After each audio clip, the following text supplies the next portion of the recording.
সংবাদ সবাইকে স্বাগত জানাচ্ছি। আমি ফিরোজ তোহা। শুরুতেই সংবাদ শিরোনাম জানিয়ে দেব এই মুহূর্তে হাতে পাওয়া সর্বশেষ গুরুত্বপূর্ণ আপডেট। আন্তর্জাতিক সংবাদ। ইরান ইসরায়েল ফিলিস্তিনি ত্রিমুখী যুদ্ধ চলছে। শুরুতেই থাকছে নিজের দেশের মাজদাল শামস এলাকায় সফরে গিয়ে বিক্ষোভের মুখে পড়েছে যুদ্ধবাজ প্রধানমন্ত্রী বেঞ্জামিন নেতানিয়াহু। সেখানে বসবাসরত সিরিয়ান নাগরিকরা নেতানিয়াহুর সফরের বিরুদ্ধে ক্ষুব্ধ প্রতিক্রিয়া জানিয়ে স্লোগান দিয়েছেন। সেখান থেকে তাকে বেরিয়ে যেতে বলেছেন। এবারে জানাবো ইহুদিবাদী ইসরায়েলের কুখ্যাত আকাশ প্রতিরক্ষা ব্যবস্থা আয়রন ডোমের ভুল করে ছোড়া ক্ষেপণাস্ত্রের আঘাতে গোলান মালভূমিতে বেশ কিছু ইসরায়েলি ক্রুজ নাগরিক হতাহত হয়েছে। এ ঘটনায় ইসরায়েলের কিছু গণমাধ্যম আয়রন ডোমের ভুলের কথা স্বীকার করে নিয়েছে। জানাবো ভেনেজুয়েলায় বিক্ষোভকারীদের উপর কাঁদানে গ্যাস, রাবার বুলেট নিক্ষেপ। ভেনেজুয়েলা নিরাপত্তা বাহিনী দেশটির প্রেসিডেন্ট নির্বাচনের ফলাফল প্রত্যাখ্যান করে রাস্তায় নামা বিক্ষোভকারীদের উপর কাঁদানে গ্যাস, রাবার বুলেট নিক্ষেপ করেছে। সোমবার সন্ধ্যায় হাজার হাজার মানুষ মধ্য কারাবাসে নেমে আসে। কেউ কেউ শহরের চারপাশে পাহাড়ি বস্তি থেকে কয়েক মাইল হেঁটে আসতে থাকেন প্রেসিডেন্ট প্রাসাদের দিকে।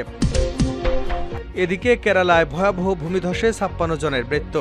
ভারতের কেরালায় ভারী বৃষ্টিপাত এবং সৃষ্ট বন্যায় ভূমিধসে অন্তত ৫৬ জনের মৃত্যুর খবর পাওয়া গেছে। মাটির নিচে চাপা পড়ে আছে আরও অনেকে। ভারতীয় সংবাদ মাধ্যম এনডিটিভি এ খবর জানিয়েছে। এবং সর্বশেষ জানাবো গাজা নিয়ন্ত্রণে ৩ দেশের পরিকল্পনা। গাজা নিয়ন্ত্রণ ফিলিস্তিনিদের স্বাধীনতাকামীদের হাতে থাকলেও আন্তর্জাতিকভাবে মাহমুদ আব্বাসই ফিলিস্তিনের প্রেসিডেন্ট হিসেবে স্বীকৃত।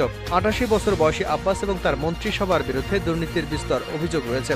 আবার ফিলিস্তিনের স্বাধীনতাকামী যোদ্ধাদের হাতেও গাজাকে ছেড়ে দিতে চায় না ইসরায়েল এবং তার পশ্চিমা মিত্ররা।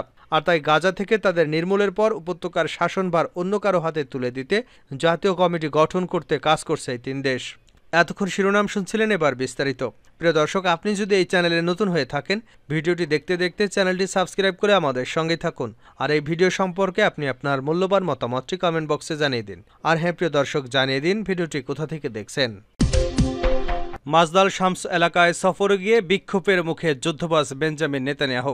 অধিকৃত গোলান মালভূমির মাজদাল শামস এলাকা পরিদর্শনে গিয়ে প্রতিবাদ ও বিক্ষোভের মুখে পড়েছে প্রতিবাদী ইসরায়েলের যুদ্ধবাজ প্রধানমন্ত্রী বেঞ্জামিন নেতানিয়াহু। সেখানে বসবাসরত সিরিয়ান নাগরিকরা নেতানিয়াহুর সফরের বিরুদ্ধে ক্ষুব্ধ প্রতিক্রিয়া জানিয়ে স্লোগান দেন এবং সেখান থেকে বেরিয়ে যেতে বলেন। গত শনিবার মাজদাল শামসের একটি ফুটবল মাঠে রকেট হামলা হয়, যাতে ১২ জন শিশু কিশোর নিহত হয়েছে। এ ঘটনা দুদিন পর নেতানিয়াহু এলাকাটি পরিদর্শনে যান। এ সময় তার সঙ্গে ছিলেন ইসরায়েলের অভ্যন্তরীণ গুপ্তচর সংস্থা শিন বেতের পরিচালক এবং ইসরায়েলি সামরিক বাহিনীর চিফ অব স্টাফ জাচি ব্রেভারম্যান। নেতানিয়াহুর এই সফরের বিরুদ্ধে প্রতিবাদ জানিয়ে স্থানীয় জনগণ তাকে ঘাতক এবং যুদ্ধ অপরাধী বলে স্লোগান দেন। তারা নেতানিয়াহুকে স্বাগত জানাবেন না বলেও জানিয়েছেন। স্থানীয় জনগণ নেতানিয়াহুকে ইহুদিবাদী বলে আখ্যা দিয়েছেন। মুক্ত আরব ভূমি থেকে তাকে বেরিয়ে যাওয়ার কথা বলেছেন। এর আগে ইসরায়েলের উগ্রবাদী প্রধানমন্ত্রী বেজালেল স্মোট্রিচ নিহতদের দাফন অনুষ্ঠানে যোগ দিতে গেলে সেখানকার জনগণ বিক্ষুব্ধ হয়ে ওঠেন। তারা ইসরায়েলি অর্থমন্ত্রীকে খুনি বলে সম্বোধন করেন এবং সেখান থেকে বেরিয়ে যাওয়ার জন্য স্লোগান দিতে থাকেন। নেতানিয়াহু, স্মোট্রিচ, পররাষ্ট্রমন্ত্রী ইসরায়েল কাটজ এবং সামরিক বাহিনীর মুখপাত্র ড্যানিয়েল হাগারি বরাবর দাবি করেছেন হিজবুল্লাহ রকেট হামলায় গোলান মালভূমির ওই ১২ শিশু কিশোর নিহত হয়েছে। কিন্তু স্থানীয় জনগণ ইসরায়েলের এই দাবি বিশ্বাস করছে না এবং হিজবুল্লাহর আন্দোলনও রকেট হামলার কথা অস্বীকার করেছে। ইসরায়েলের আয়রন ডোম ক্ষেপণাস্ত্র প্রতিরক্ষা ব্যবস্থার প্রাণঘাতী যত ভুল।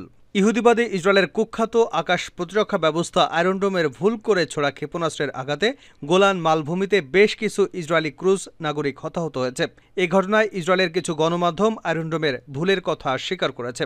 ফিলিস্তিন এবং লেবানন প্রতিরোধ যোদ্ধাদের রকেট এবং ক্ষেপণাস্ত্র হামলার প্রতিহত করার ক্ষেত্রে আয়রন ডোম ব্যর্থতা এবং ভুল সাম্প্রতিক সময়ে ইসরায়েলের অভ্যন্তরে ব্যাপক চাঞ্চল্য সৃষ্টি করেছে। পাস্টোরের ফরাসি মতে এই আকাশ প্রতিরক্ষা ব্যবস্থার পেছনে বিপুল অর্থ ব্যয় করা সত্ত্বেও এগুলোর ব্যর্থতা ইসরায়েলের মনে আতঙ্ক সৃষ্টি করেছে। ইহুদিবাদী আয়রন ডোম ব্যবহার করে ফিলিস্তিন এবং লেবাননি প্রতিরোধ যোদ্ধাদের রকেট ও ক্ষেপণাস্ত্র হামলা প্রতিহত করবার দাবি করলেও গত ১০ মাসে বহুবার ইসরায়েলি সামরিক স্থাপনা এবং বসতিতে এসব ক্ষেপণাস্ত্র ও রকেট আঘাত এনেছে। এসব ঘটনায় প্রমাণিত হয়েছে আয়রন ডোম নিয়ে যতটা প্রচার চালানো হয়, বাস্তবতা তার থেকে ভিন্ন এবং এগুলোর পক্ষে সব ক্ষেপণাস্ত্র হামলা ঠেকানো সম্ভব নয়। লেবাননের ইসলামী প্রতিরোধ আন্দোলন হিজবুল্লাহ সম্প্রতি ইসরায়েলের অভ্যন্তরে গোয়েন্দা ড্রোন পাঠিয়ে ইহুদিবাদীদের বহু স্পর্শকাতর স্থাপনার ছবি ও ভিডিও ধারণ করে তা প্রচার করেছে। এসব স্পর্শকাতর স্থাপনার মধ্যে রয়েছে হাইফা নৌবন্দর, বিভিন্ন স্থানে বসানো আয়রন ডোমের ব্যাটারি ইসরায়েলের অভ্যন্তরে ঘণ্টার পর ঘণ্টা ড্রোন উড়িয়ে তা লেবাননে ফিরিয়ে নেবার ঘটনায় আয়রন ডোমের ব্যর্থতা প্রকট আকারে ধরা পড়েছে। পার্স টুডে ফার্সি জানাচ্ছে, হিজবুলার গোয়েন্দা ড্রোনগুলো ইসরায়েলের দিমুনা পরমাণু স্থাপনা থেকে 40 কিলোমিটার দূর পর্যন্ত পৌঁছে যেতে সক্ষম হয়েছে।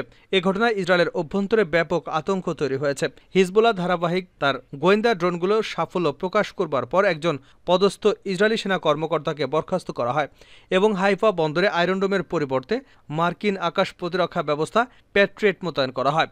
এদিকে সম্প্রতি ক্ষেপণাস্ত্র প্রতিহত করতে না পারার চেয়েও মারাত্মক ব্যর্থতা ফুটিয়ে তুলেছে আয়রন ডোম। আয়রন ডোমের ভুল করে ছোড়া ক্ষেপণাস্ত্রের আঘাতে গোলান মালভূমিতে বেশ কিছু ইসরায়েলি ক্রুজ বেসামরিক নাগরিককে হতাহত করেছে। এ ঘটনায় ইসরায়েলের কিছু গণমাধ্যম আয়রন ডোমের ভুলের কথা স্বীকার করেছে। দৈনিক জেরুজালেম পোস্ট লিখেছে, ইসরায়েলি সেনাবাহিনী ভুল করে নিজের প্রায় অর্ধেক ড্রোন আকাশে ধ্বংস করে দিচ্ছে। 2021 সালের মে মাসে আয়রন ডোম ইসরায়েলি সেনাবাহিনীর একটি গুরুত্বপূর্ণ এবং কৌশলগত ড্রোনকে গুলি করে ভূপাতিত করেছিল। এ ধরনের ঘটনায় এই আকাশ প্রতিরক্ষা ব্যবস্থার মারাত্মক ত্রুটি ধরা পড়ে। ভেনেজুয়েলায় বিক্ষোভকারীদের উপর কাঁদানে গ্যাস, রাবার বুলেট নিক্ষেপ। ভেনেজুয়েলায় নিরাপত্তা বাহিনী দেশটির প্রেসিডেন্ট নির্বাচনের ফলাফল প্রত্যাখ্যান করে রাস্তায় নামা বিক্ষোভকারীদের উপর কাঁদানে গ্যাস এবং রাবার বুলেট নিক্ষেপ করেছে। সোমবার সন্ধ্যায় হাজার হাজার মানুষ মধ্য কারাবাসে নেমে আসে। কেউ কেউ শহরের চারপাশে পাহাড়ি বস্তি থেকে কয়েক মাইল হেঁটে আসতে থাকেন এবং প্রেসিডেন্টের প্রাসাদের দিকে। দেশটির জাতীয় নির্বাচন পরিষদ নিকোলাস মাদুরোকে প্রেসিডেন্ট পদে জয়ী ঘোষণা করবার পরদিনই রাজধানীতে শুরু হয় বিক্ষোভ। বিরোধীরা বলেছেন, মাদুরোকে প্রেসিডেন্ট পদে জয়ী ঘোষণা করা হয়েছে জালিয়াতির মাধ্যমে। বিক্ষোভকারীদের ছত্রভঙ্গ ও প্রেসিডেন্ট প্রাসাদে যাওয়া ঠেকাতে কারাবাসের সড়কগুলোতে বিপুল সংখ্যক সেনা ও পুলিশ মোতায়েন করা হয়েছে। অন্যদিকে বিপুল সংখ্যক মানুষও সমবেত হয়েছে সড়কে। পুলিশ, সেনাবাহিনী ও বামপন্থী আধাসামরিক বাহিনীর সদস্যদের সঙ্গে বিক্ষোভকারীদের সংঘর্ষ হয়। শহরের গুরুত্বপূর্ণ অনেক সড়ক বন্ধ করে দেওয়া হয়েছে। বিক্ষোভকারীদের সতর্ক করে ভেনেজুয়েলার অ্যাটর্নি জেনারেল বলেছেন, বিশৃঙ্খলার অবস্থা সৃষ্টি করা হলে আইনের কঠোর প্রয়োগ করা হবে। কেরালায় ভূমিধসে 56 জনের মৃত্যু। ভারতের কেরালায় ভারী বৃষ্টিপাতে সৃষ্ট ভয়াবহ ভূমিধসে অন্তত 56 জনের মৃত্যুর খবর হাতে এসেছে। মাটির নিচে চাপা পড়ে আছেন আরও অনেক ভারতীয়। ভারতীয় সংবাদ মাধ্যম এনডিটিভির প্রতিবেদন থেকে এ তথ্য জানা গেছে। প্রতিবেদনে বলা হয়, মেপ্পেদির পাহাড়ি এলাকায় ভূমিধস ঘটেছে। উপদ্রব এলাকায় ইতিমধ্যে উদ্ধার তৎপরতা শুরু করেছে কেরালা রাজ্য সরকার অধীন দুর্যোগ মোকাবেলা সংস্থা Kerala state disaster management authority. কর্মকর্তা জানিয়েছেন, মেপ্পদিতে ভারী বর্ষণের কারণে বাধাগ্রস্ত হচ্ছে। স্থানীয় বাসিন্দারা জানিয়েছেন, উপদ্রব এলাকায় শত শত মানুষ আটকা পড়ে আছেন। তবে ঠিক কত সংখ্যক মানুষ ঘর বাড়ি বা অন্য জায়গায় আটকা পড়েছেন তা নির্দিষ্ট করে বলতে পারেনি। গাজা নিয়ন্ত্রণ নিয়ে 3 দেশের পরিকল্পনা। গাজা নিয়ন্ত্রণ ফিলিস্তিনি স্বাধীনতাকামীদের হাতে থাকলেও আন্তর্জাতিকভাবে মাহমুদ আব্বাসকেই ফিলিস্তিনের প্রেসিডেন্ট হিসেবে স্বীকৃত। 88 বছর বয়সী আব্বাস এবং তার মন্ত্রিসভার বিরুদ্ধে দুর্নীতির বিস্তর অভিযোগ রয়েছে।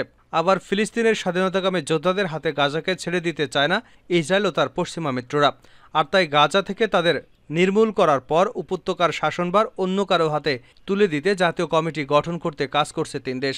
ফিলিস্তিনের রাজনীতিবিদ এবং ব্যবসায়ীদের নিয়ে এই জাতীয় কমিটি প্রণয়ন করতে চায় যুক্তরাষ্ট্র, ইসরায়েল এবং সংযুক্ত আরব আমিরাত। সূত্রের বরাদ্দে মিডল ইস্ট আই জানিয়েছে, গাজা যুদ্ধ সমাপ্তির পর এই কমিটি অধিকৃত উপত্যকার শাসনভার কাঁধে তুলে নেবে।